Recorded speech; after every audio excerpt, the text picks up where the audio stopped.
Aboriginal Iota people of the Bundjalung Nation. I want to pay all my respects to elders past, present and emerging, and to thank them for this unbroken custodianship of this beautiful country for thousands of generations. Also want to acknowledge any Aboriginal people in the room. So, this is an important topic. It's all about how can people be more involved in decisions about war, to sort of summarise it. So our wonderful special guest speaker, Rob Baker, is part of a group called Australians for War Powers Reform, which sounds very aligned with the old remembering and healing ethics and values. And their kind of tagline is "No war without Parliament." So I think that Rob's going to talk more about this. So Rob is our special guest to talk about this with our wonderful Jenny Dale, who needs almost no introduction, I imagine, here in this room. And wonderful to have you both here. And there'll be a conversation for about 45 minutes. Then we'll open it up for 15 or 20 minutes of questions if you have them. So I'd like to just hand over to you now, Rob. Thanks very much, Kat. Thanks everybody for coming. It's nice to see you all, and it's nice to be here after being kind of locked down in Canada for the last couple of years. Nice to get away. It's really nice to be out here. I've been contemplating, as we all have, the events in Ukraine that have been taking place over the last few months, and I can't help but think about something that Thucydides said 2,500 years ago. He said, "The strong do what they can, the weak do what they must." And I look at Ukraine being sandwiched between Russia and between NATO, and I see them, I guess, suffering as they must, is actually what Thucydides said. And I think about also something that Stanley Kubrick said more recently when he said, strong always act like, or great nations always act like gangsters, and weak nations always act like prostitutes. And it made me also think about his movie of, I think it was about 1962, when he made the movie Dr. Strangelove. You've probably all seen it, Dr. Strangelove, How I Learned to Stop Worrying and Love the Bomb. Of course, none of us love the bomb. And we think about that film, and we think about the decision making that the politicians were undergoing at the time. We think about the calibre of the politicians. It's a satire, but it's pretty close to reality.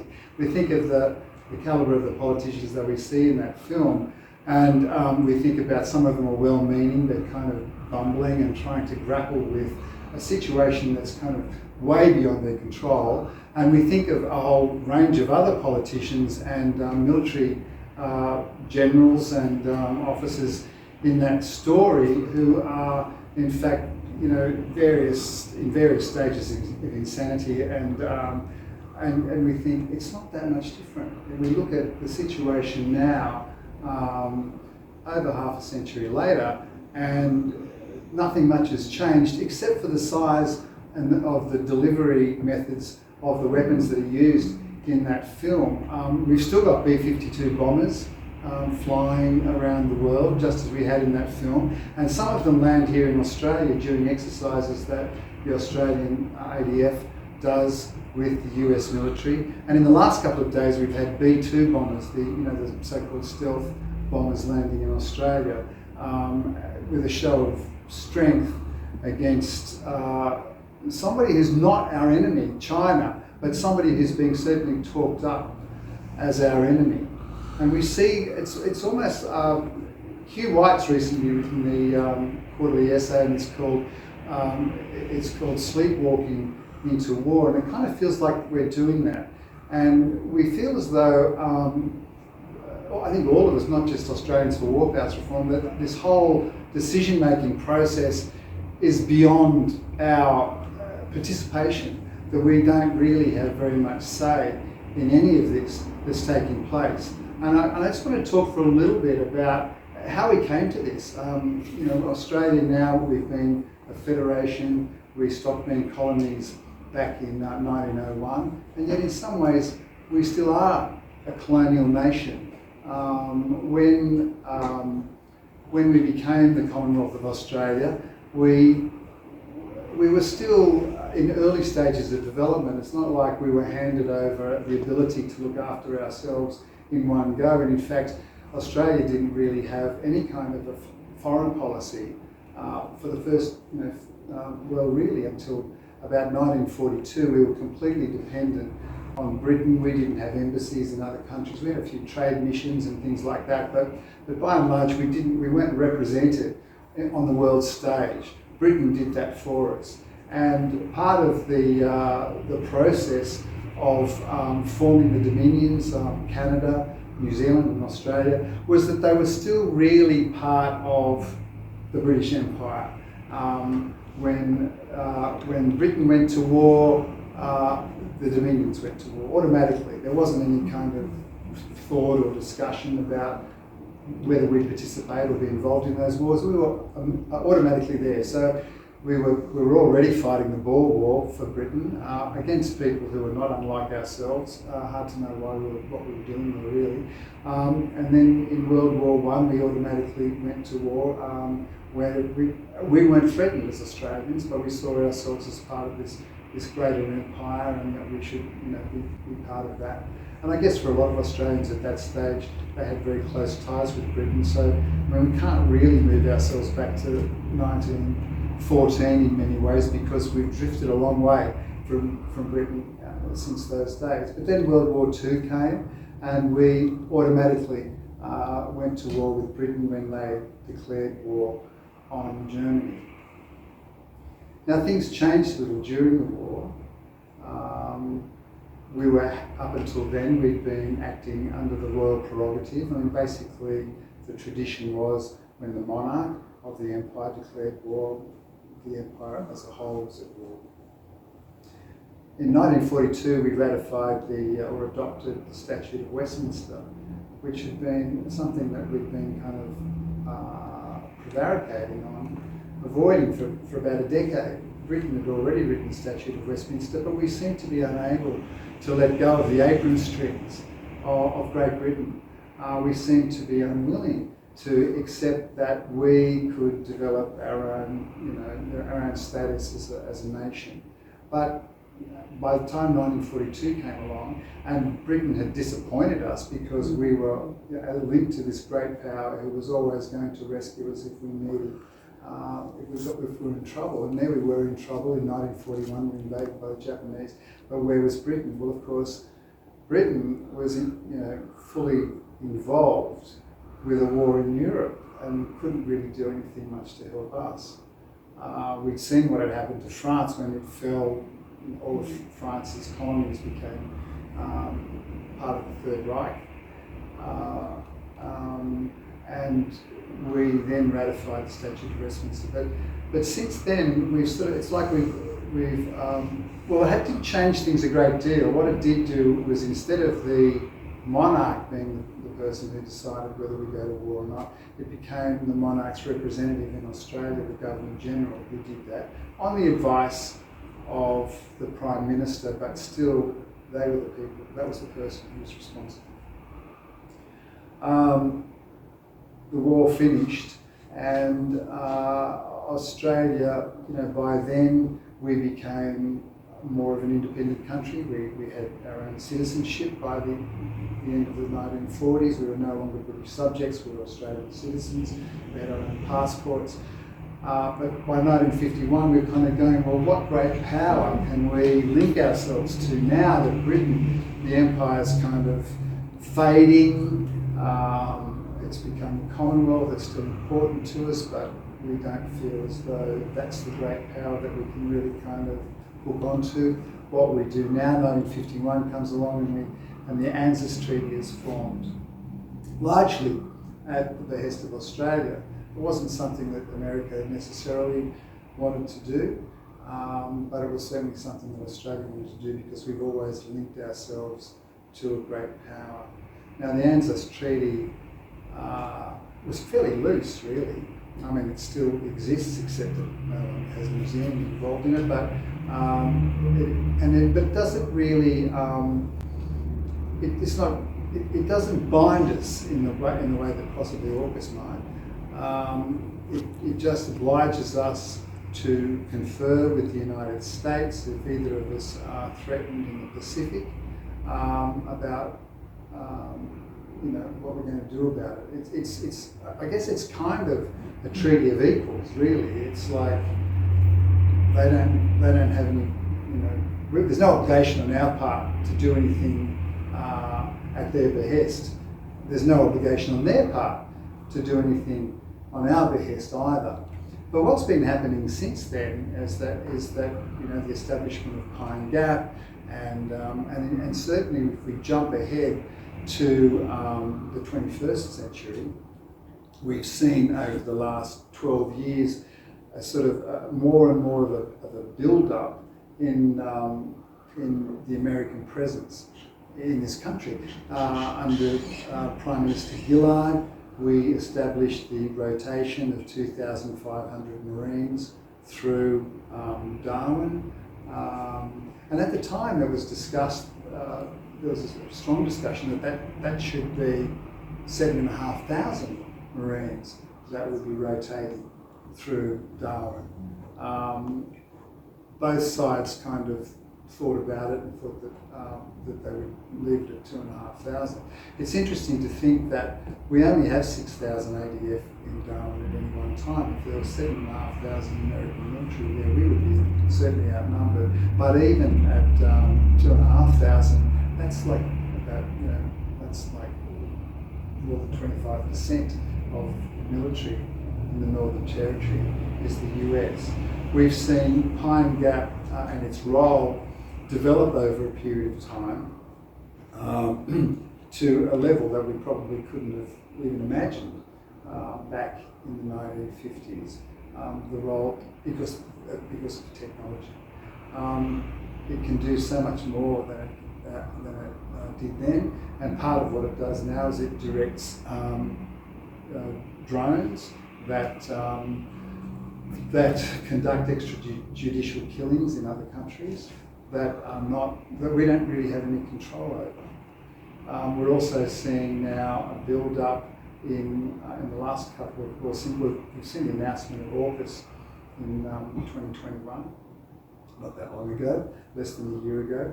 At the same time, and well, in 2020 and in 2021, we've had announcements of building up our ports in Darwin and Perth. Now, building up our ports in Darwin and Perth is probably not such a bad thing for Australia, for our own purposes. But I guess to a large degree, we're building up those ports to accommodate the nuclear submarines that we're now buying from the US and from Great Britain. We're also building up our Air Force bases to further accommodate the military equipment of other countries.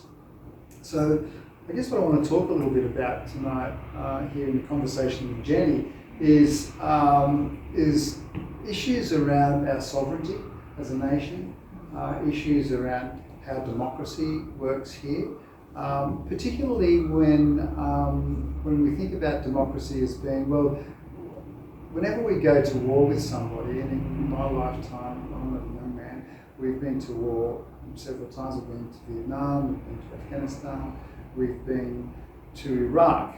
They're all wars with countries that didn't threaten us. They weren't, certainly we were bombed by Japan in 1941, but we didn't have that kind of aggression imposed upon us by any of these other countries that we went to war with. Who makes those decisions? At the moment, it's largely the Prime Minister of Australia, and rubber stamped, perhaps not in the case of Iraq, but usually by the Governor General. And the Prime Minister at best might take some advice from Cabinet, but certainly there's no debate in Parliament. So every 3 years we go to the polls and we elect a government, and there's much talk about electing a government, but actually what we do is we elect more than a government. We elect a parliament. We elect a parliament of in more recent times, it's almost 50% of the people in that parliament are not members of the government. They're members of the opposition and they're members of smaller parties.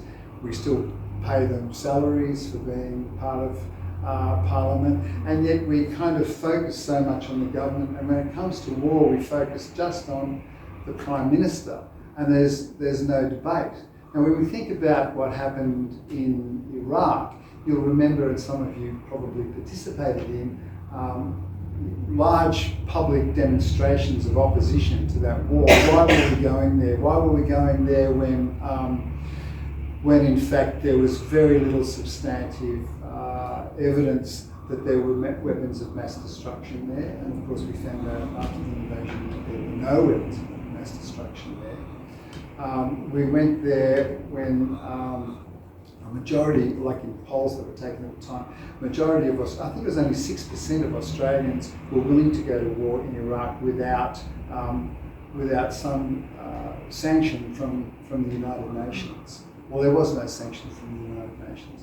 We had a Minister of Defence, Robert Hill at the time, who said that he would, that they would not make decisions regardless of what the Australian public desired. But they did make decisions regardless of what the Australian public desired. We also saw after the war started that there were no weapons of mass destruction found.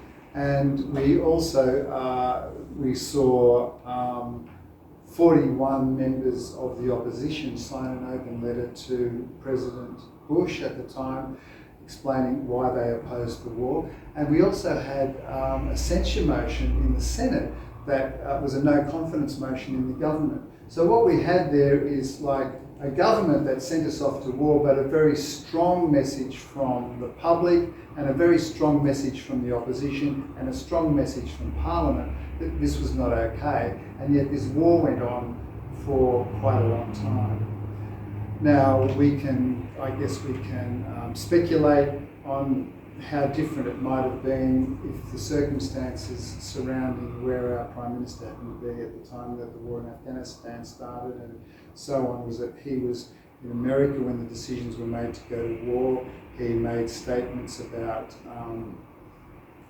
supporting the US in the spirit of ANZUS. It might have been in the spirit of ANZUS. I guess you can say anything's the spirit of ANZUS because it wasn't really what ANZUS was intended for us to go to war in countries that were away from the Pacific and without any really much consultation. And we can imagine a Prime Minister over in the United States being feted and flattered and duchessed by the United States, and that puts him in a very difficult position. But we elect Prime Ministers to be able to handle very difficult positions and to represent our interests when it comes to our relationships with other countries. So when it comes to decisions to go into war, what we have in it, where in wars that we purport to be out there defending our freedom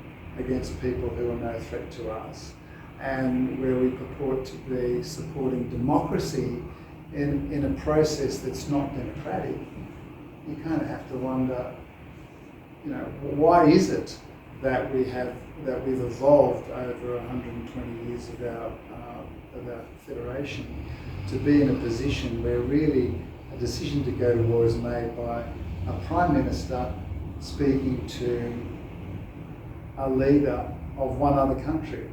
That's two people really, and that one of them probably shouldn't be involved at all, of those two people.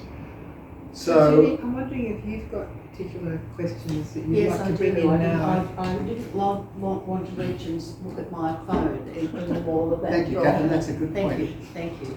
Kick Yeah, off. look, thank you. That gives, Rob's given you an overview of the approach that, and the background, I guess, some of the background of Australians for War Powers Reform. I'd like to go back a little bit. I want to tell you a little bit about Rob first, and then I'll go through a few of the questions that I have, and as Kath said, we'll open it up. Australians for War Powers Reform started in about 2012, and Rob's been involved for about 5 years and is currently Treasurer. Rob's background is as a caseworker with DOCS, first of all, in New South Wales. And then in Canberra, he's worked in a lot of fields, a lot to do with young people in the juvenile justice area. He's also worked in emergency management and response with bushfires and other areas of trauma. So early before you arrived and we were talking here, we were also talking about what happened in Lismore and the flood situation. So he's quite aware of the kind of situation that our community is going through. Interestingly, and perhaps a bit of trivia, Rob's also interested in amateur theatre. So it's very appropriate that we were in the Rochdale Theatre, and I did offer him a position, in our next production, if he's ever up here. So, but I asked, Rob and I had a discussion on the phone in preparation for this visit.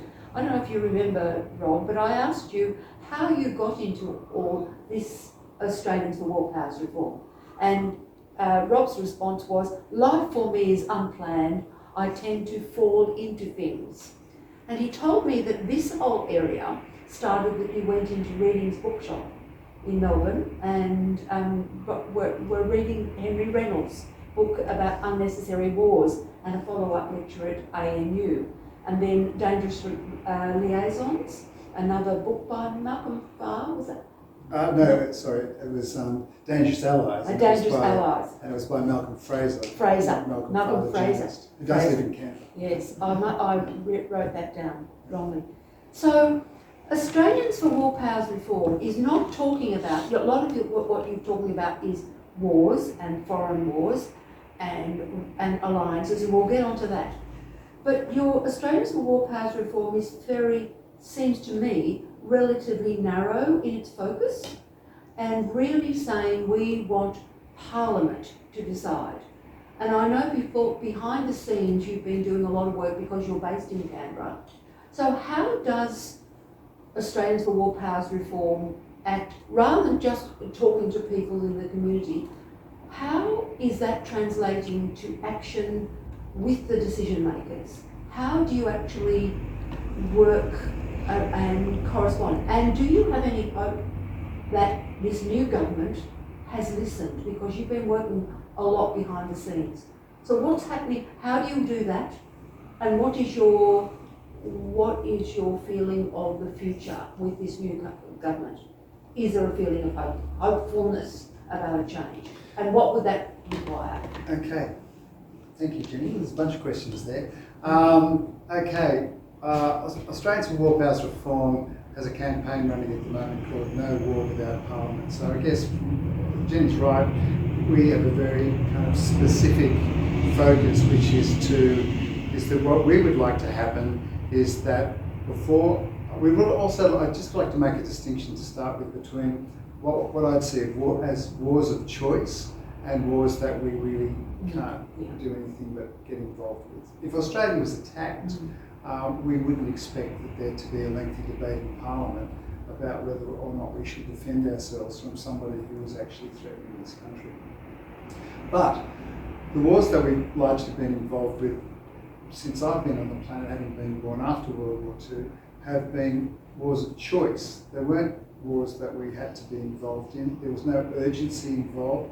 There was no reason that we couldn't have used the time to discuss why we're going there, what our objectives would be, what success would look like, what we would do, what were the plans that we would have for these countries to help them out after we left, how much of our resources would be required to use them, can we afford to use those resources, what about the opportunity costs of the other things that we're not spending money on, like health and education and helping cities like your own to recover from the disasters.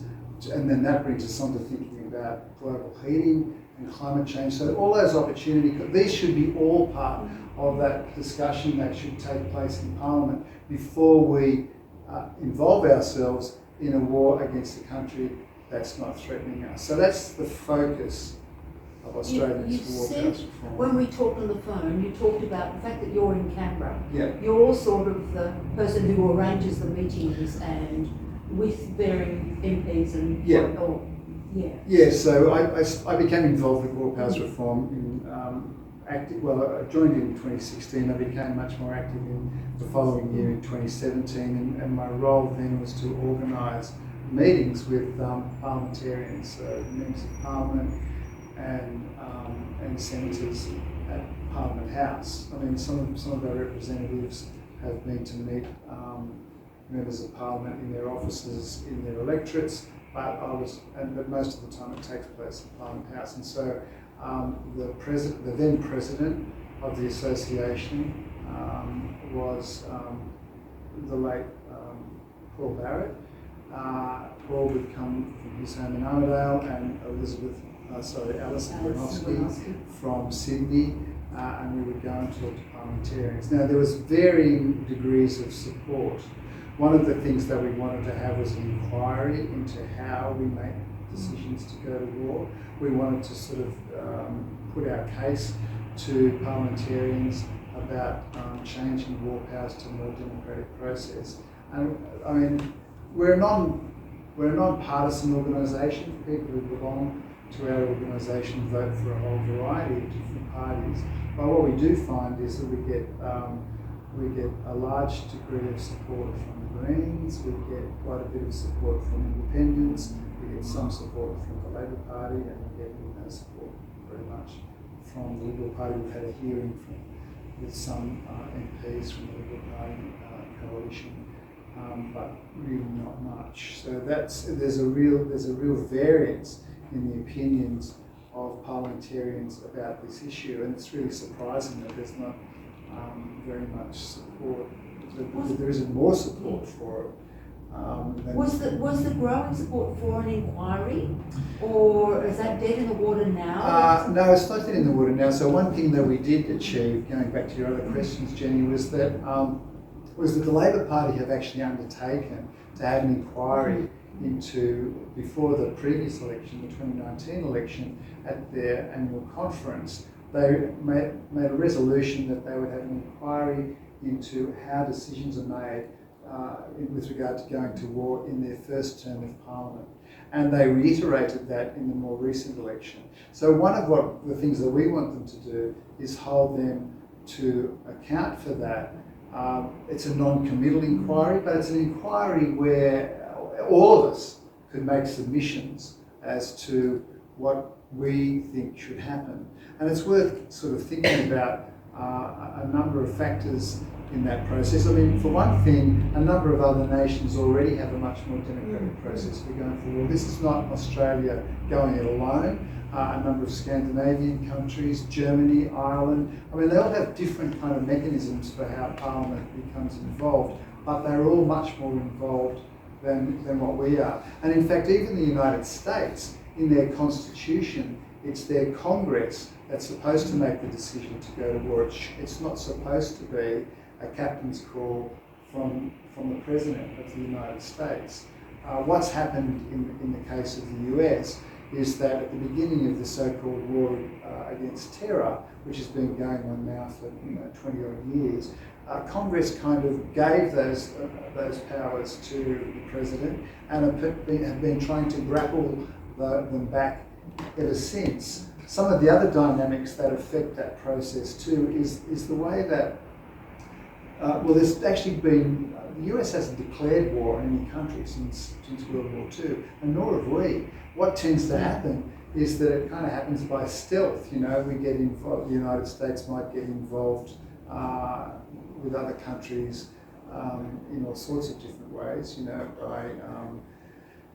they've sponsored regime change in many countries just throughout the last century, really. Sometimes that's by supporting financially, parties that oppose the government, or sometimes it's where there's a division that happens in the country, like the war between the North and the South in Vietnam. They'll send advisors in, and gradually it kind of builds up to a point where war is almost inevitable. Or because of economic interests in oil? Well, certainly about oil, and despite all we've said about the possibility of weapons of mass destruction in Iraq, really there have been a number of people, you know, high up in the American military and government who said really it was, you know, it was really all about oil in the first place. I mean, even Jimmy Carter, who's probably one of the most peace-loving of American presidents, you know, the Carter Doctrine is about protecting American interests in other countries, which is largely about oil. But what we see happening here in Australia too is that because of the facilities that we give the US access to, we don't actually have any control over the kinds of operations that take place in Australia that America might operate in other countries, particularly when you think about Pine Gap, or when Australia's just now becoming largely a rather large aircraft carrier and a rather large base for American ships and submarines and so on.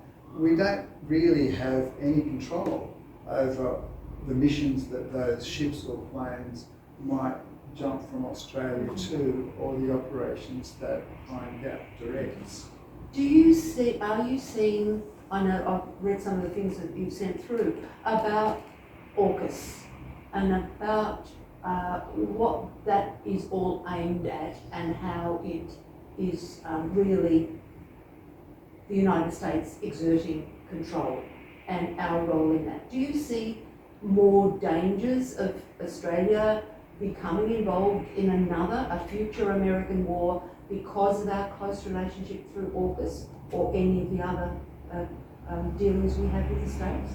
Yeah, I do. I do think that. I think that, and in fact, a recent poll by the Lowy Institute indicates that a lot of Australians feel that way too. In a recent poll that they took, 77% of Australians thought that our alliance with the United States increases the likelihood that we will go to war in Asia. There's still a lot of support for that, for the alliance, but there is also a concern. There's also, recent polls taken by a Morgan poll that was commissioned by our organisation and another poll that was commissioned by a supporter have indicated that 87% of Australians want an inquiry into the way that we go to war and are concerned about the fact that that the decisions are made by one person and that it's not a parliamentary. They were interesting figures, and particularly high amongst younger people. Yeah. Not so high amongst the older demographic, perhaps who've been used to used to parliaments making unilateral decisions. It's almost become, it's I guess to a large extent, it's like the natural order of things. We kind of think this is the way we've always done it. This is the way we've always done it. We've been, we seem to somehow manage to ignore the fact that we've not been successful. We weren't successful in any way, shape or form. In Vietnam, Afghanistan, or Iraq, but we kind of, I guess, clinging on to the Anzac myth, we kind of think of ourselves as being victorious in World War I and World War II, and that was okay, those decisions were made without any parliamentary involvement. We're getting a little bit off the track of this, but I'd like to explore the whole thing about China.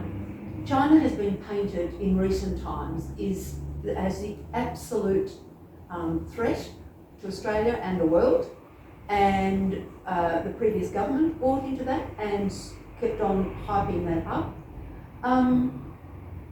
What's your view, and what's the Australian for War Powers view about the threat to China, and particularly in relation to the Pacific?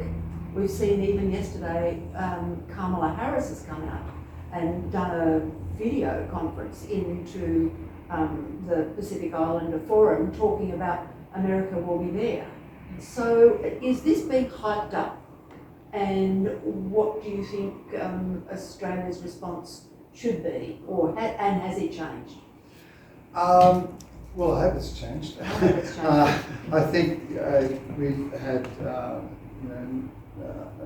almost a decade of one government, and it's been replaced by another government, which hopefully will be more competent in building bridges and more motivated to build bridges with China. Is China a threat to Australia? Well, I think it's more likely that China would be a threat to Australia if America started a war with China and they were launching their attacks from Australia. I think there's no doubt that they would be a threat to Australia. But would they be a threat to Australia if we didn't have all of those American bases there and if America wasn't talking up war? I mean, what we're observing here is the decline of one major power and the rise of another major power. And what often happens in that case is that you get some friction. And in fact, going back to our ancient historian Thucydides of 2,500 years ago, his sort of theory was that when that happened, war was inevitable. Well, I don't believe that war is inevitable, and I'm not the only person that doesn't believe that war is inevitable either. So what we have is a situation where America pretty much owns the Pacific. You know, when you think about Hawaii in the middle of the Pacific, and you think about America's kind of relationship with the Philippines, where they've pretty much had bases in the Philippines most of the time since 1898. There was a period there where they took their bases away, but now they're back there again. They have a territory, a self-governing territory, but it's a territory that's not part of the United States. It's a territory called Guam, where they have military bases. They have the Marshall Islands, which are those islands that include Bikini Island that they've kind of used for nuclear testing throughout the 40s and 50s. The inhabitants of those islands have been suffering ever since from the nuclear tests that went on there.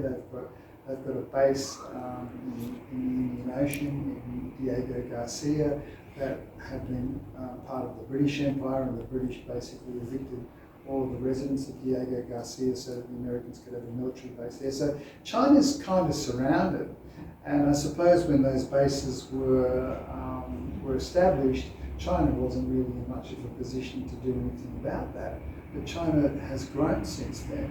And China is in a position to kind of go, well, actually, you know, we don't like being hemmed in. Just like America didn't like the idea that the Russians should have a missile base in Cuba.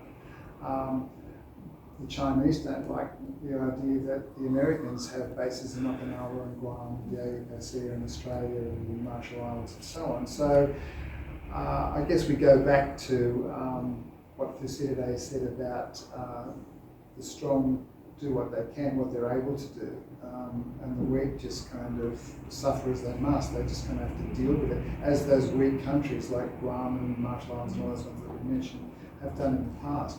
I don't think it's inevitable. I think that I'd recommend that you have a look at Hugh White's recent quarterly essay, because it's the one that's on sale at the moment, because he really questions this whole kind of strategy about America and its kind of,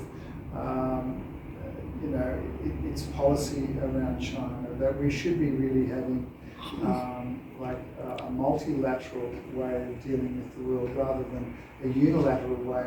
Because after this fall of the Soviet Union in the 1990s, you had a situation where you no longer had several world powers, you really just had one. And you had a situation where, if you might remember that Francis Fukuyama wrote that book about the end of history and the last man standing. And the whole idea of the end of history was that we now just have this one power. We have the victory of liberal democracy.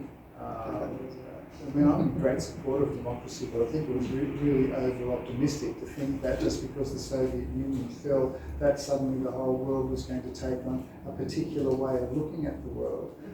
It didn't do that, and it's kind of interesting to see too how Russia's power over the last century under the Tsars and then the commissars and now the oligarchs. It's really nationalism that's been the largest determinant of Russia's relationship with the rest of the world. It really hasn't mattered much about what kind of political structure that was kind of operating at the time. So Jenny, we've got a couple of minutes before we go to the audience questions. I'm just wondering if there's anything that you really want to ask. There was one other thing last question that I'd like to ask, and that was one of your members, Dr. Elizabeth Bolton, has been an author of a study recently. She's a former Army major, and she's done a really interesting study or author of a report that relates to a study by the US Marine Corps in a June article just recently published, that the biggest danger to security is the accelerating hyper threat of climate and environmental change. And some really interesting stuff about the American Army and Defence Force being the greatest emitter of CO2 in the country, and in fact armies generally, or the whole Defence Force, is the biggest emitter. So while we talk about war and the threat of war, we've also got war and the machinery of war as being the biggest contributor to climate change and global warming. Is that something that as a group that you're talking about as well, when you're talking about the threats of war, or are you particularly, or are individuals doing, just bringing this? Again, it's not the primary focus around Parliament, but it's certainly an issue that Parliament should be discussing. I think that climate change has a multifaceted effect on issues of security and war. As you mentioned, the United States Army is the largest institutional emitter of CO2 in the world. So that's one organisation, not a country, but an organisation that emits. Now, it doesn't emit as much as some countries do, but it emits more than a lot of other countries do. The US military emits more CO2 than many small European nations, for example. And then you also think about the other ramifications. I mean, one of the things that I think about, and I haven't read a lot about it to be honest, but when I think about nuclear submarines, when you think about the number of submarines that were sunk during World War II, there were lots. If you think about those as all being nuclear submarines, that's an awful lot of radioactive material that's just been kind of dumped into the ocean. And that's not even considering those that are nuclear armed. Australian nuclear submarines, the proposed ones, are supposed to be not nuclear armed in the way that American submarines are. But even just the payload of the fuel is of concern. But then the other issues around global warming too is that we're accelerating our expenditure on military equipment and arms in a way where we could be using that, those funds to be funding things that mitigate against climate change and programs that decrease our emissions of CO2.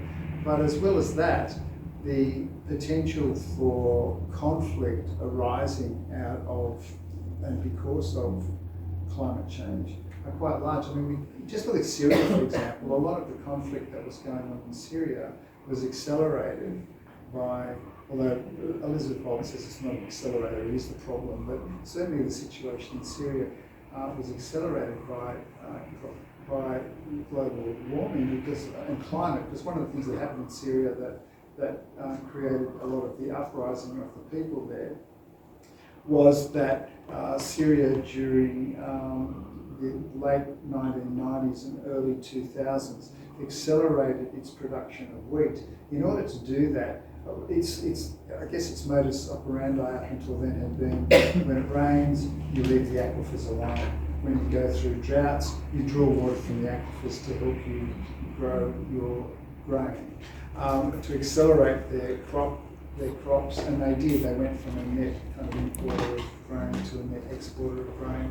They were draining their aquifers basically, to a point where when an unprecedented drought hit in the late around the late the late sort of first decade of this century, whatever we call that. I don't really sort of avoid the noughties as a way of describing that. But when they had this drought, what you ended up with was a whole lot people who were forced off their land. A lot of farms were forced off their land because they could no longer make a living out of the land. At the same time, the economic policies of the Syrian government sort of withdrew the subsidies that they were getting for diesel, so that there was some help that they were getting that they no longer got. And then you had this influx of people from the country arriving in the capital of Syria at the same time that you've got refugees coming from the Iraq War. So you've got all of these things happening at once. It's complex. I'm going to hand back over to Kath now, because there might be some audience questions. Thanks, Kath. Thank you, and thanks very much, Rob. It's been such an interesting I imagine that I'm not the only one that questions bubbling up for, so who's ready with the question? Yes. I wonder what it... Maybe say your name first. Mickey. I'm Mickey, hello, and welcome. I wonder what it would take for Parliament, or for organising Parliament to be the decider of who goes to war, of whether Australia goes to war. What changes is needed? What would it look like? What would it look like? It would largely be a legislative change that would require a government it would require the Prime Minister to have a debate in Parliament about a war that was not one that was immediately defending us from an immediate threat. So it's a change. So it's a change of legislation essentially. But how do we get them to do that? I guess we just need to as a people to make it clear that that's what we demand that our Parliament does. And one way to do that is to get onto your local member. Your local member probably isn't a great supporter of war. Less said the better. But let him know that he's representing you. He's not just representing the ideology of his party. National party.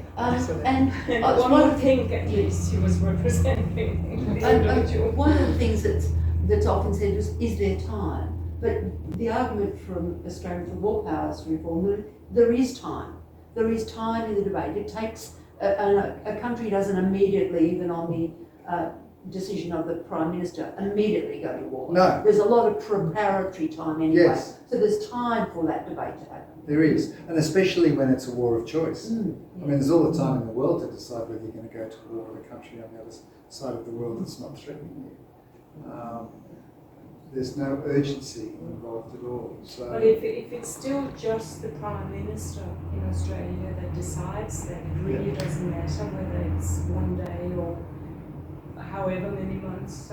I remember vividly the 2003 attack on Iraq, where there was thousands of people in Australia, all over demonstrating against it, and all over the world. But I was here, and I remember that and being part of it as well.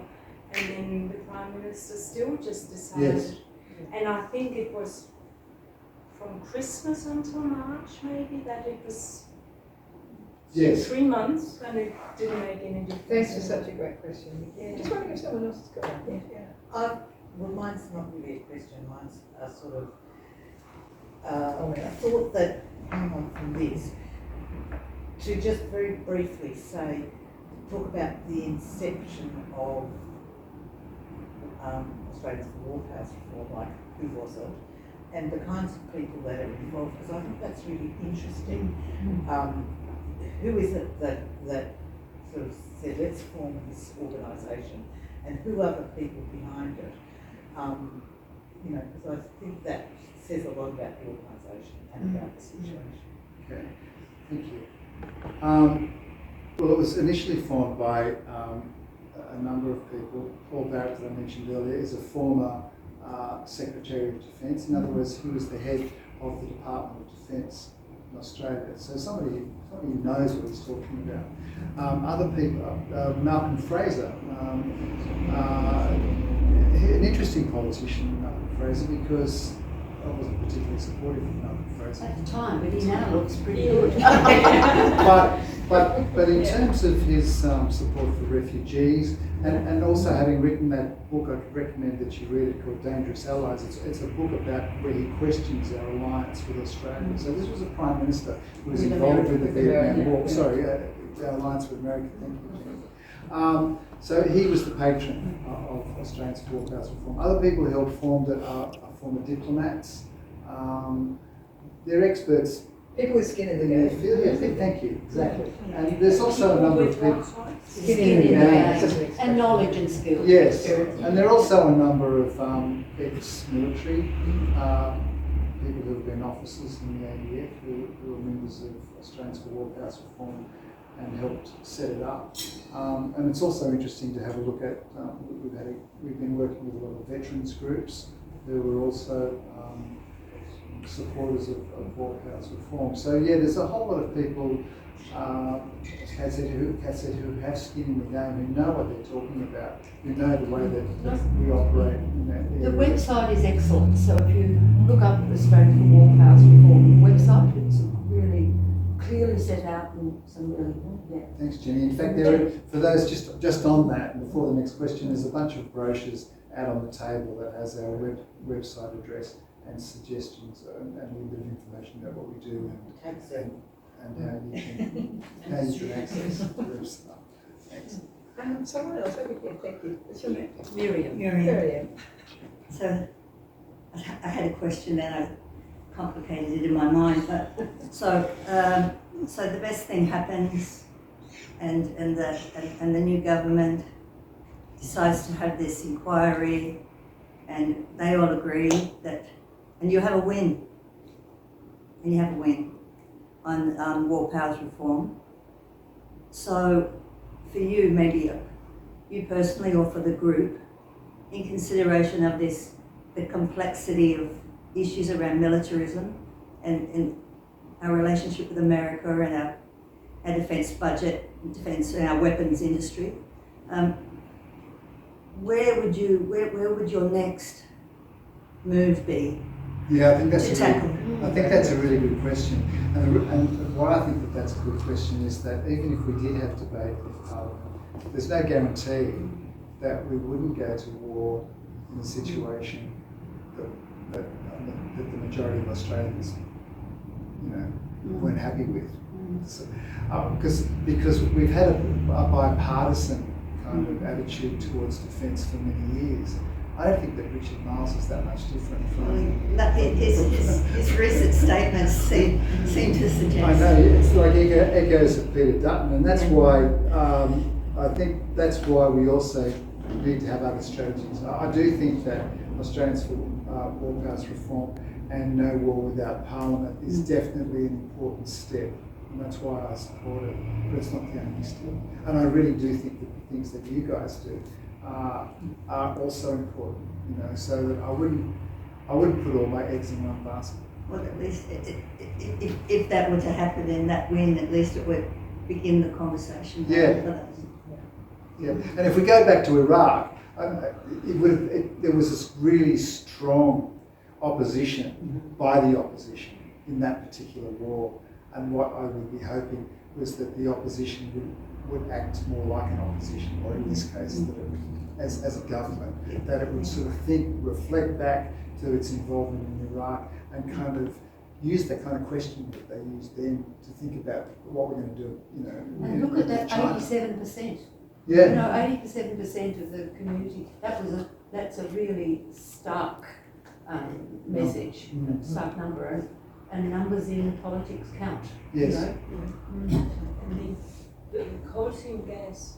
That's right. Same figure. Same figure.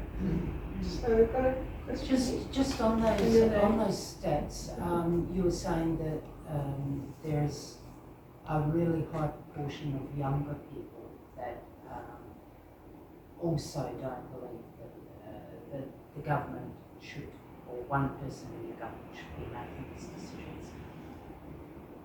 What can be done to support younger people, because they're the people, we've only got so much energy, they're the people that are going to come through and they're also the people who go to war. Yes. They're Yeah, also the that's people who are the, Yeah. and the lot more likely victims. So, That's a good question too, and there's probably a lot of different ways that can be approached. But the one that comes to my mind is that we should help young people to be more aware of the way the political process works. I think that a lot of people are actually not just young people either, I'm talking about older people as well, don't actually understand the way that our political process works. And also to think about how politics is more than just going to an election once every 3 years, that your participation in politics is more than just vote. I mean, I'm sort of Preaching to the choir. preaching to the choir here, I know that. Because I know that you folk are all very participative in your approach to politics, but to encourage that idea that it's not just about voting once every 3 years, it's about understanding how the system works and also having more of a participative rather than a representative approach to politics. Education. Yes. Time for a couple more questions. Yeah. If, That's really a follow-on from Meg's question. I'm Sabina. sorry. Sorry, I guess what can ordinary people like me and us do to, I guess I would like to hear a handful of ideas. What can one do apart from, talking to our representative? It's a good idea, but maybe we need more. And different people, something appeals to somebody else. No, that's my thing. I can do it. In practical ways, do we have recommendations what we can do to attract young people, but also, everybody, the oldies as well, please, speak to us.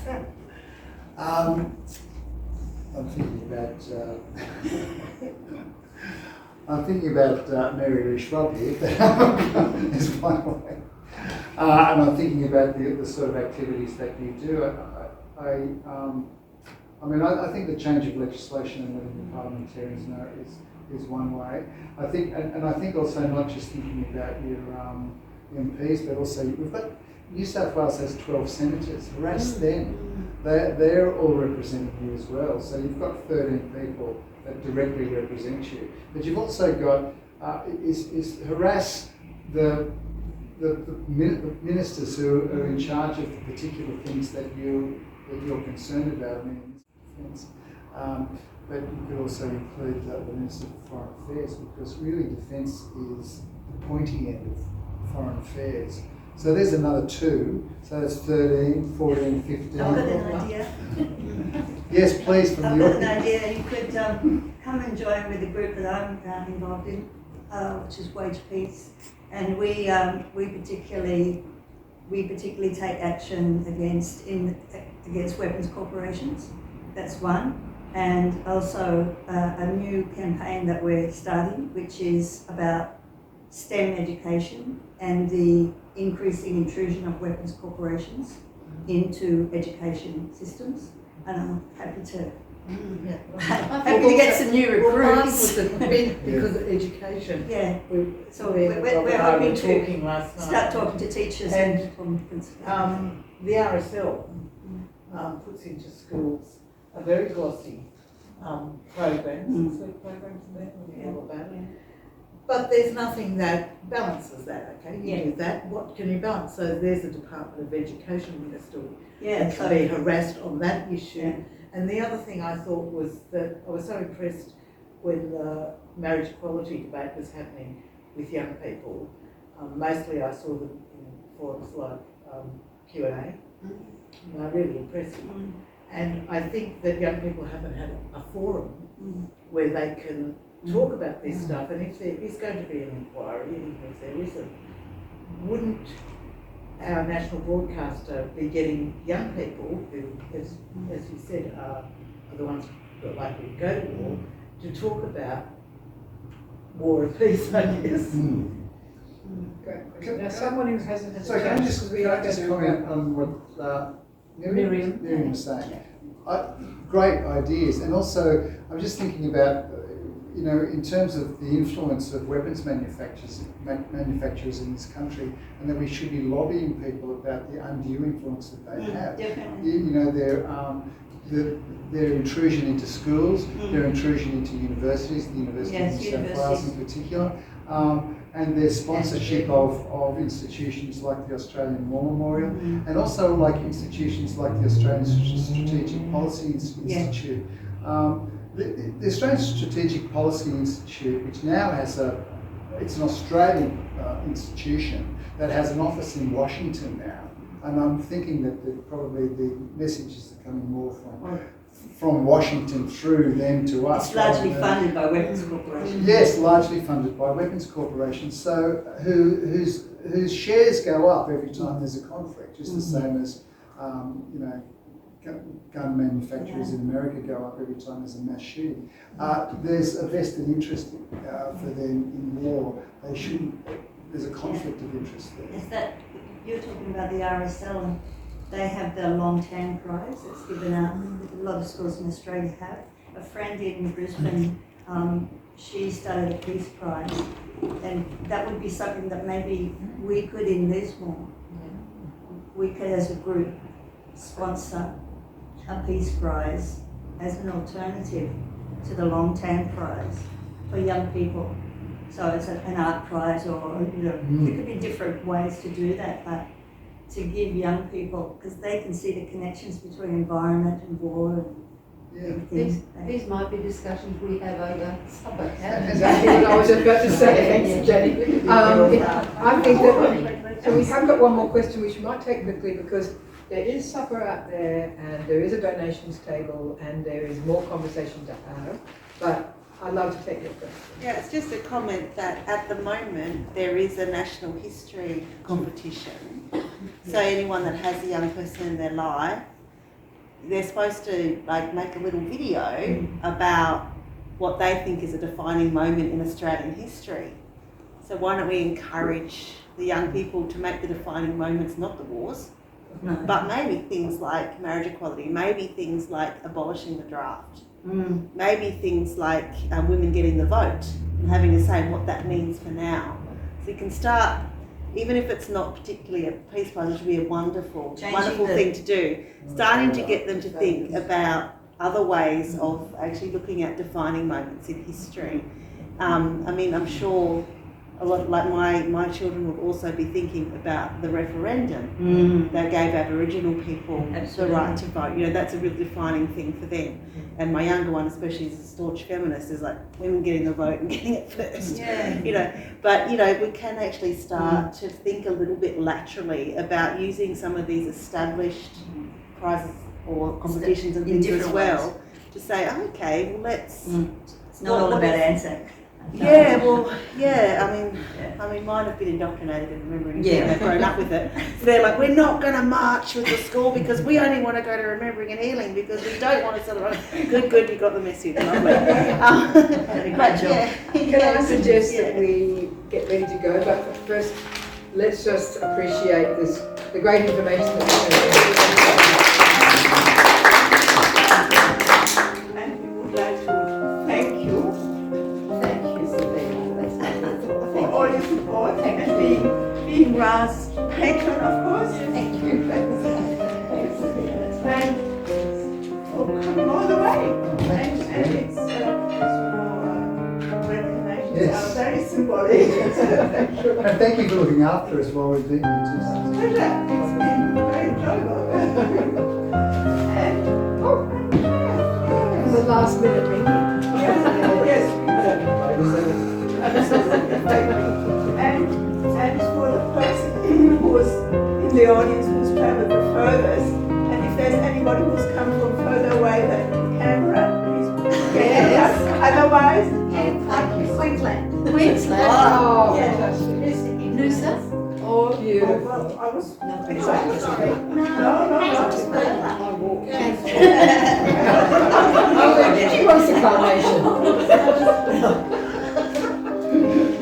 And what about, that's let's just thank Sydney and Yeah, thank for you. organising all this. We are a very good group as our president. So let's go and have some cake and other things that are out there, and continue the conversation, not forgetting the donation box.